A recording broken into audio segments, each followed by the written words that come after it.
Second language হয়ে গেছে, second ভাষা হয়ে গেছে।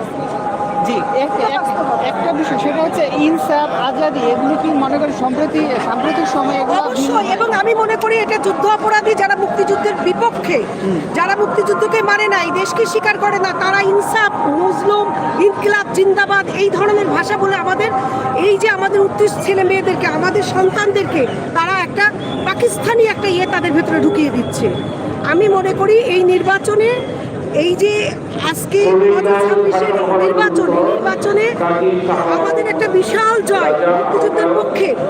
আমি অবশ্যই, বাংলাদেশের প্রত্যেকটা মানুষের রাজনীতি করার অধিকার আছে, কিন্তু যারা দেশকে স্বীকার করে না তাদের ভাষা কেন আমরা বলবো?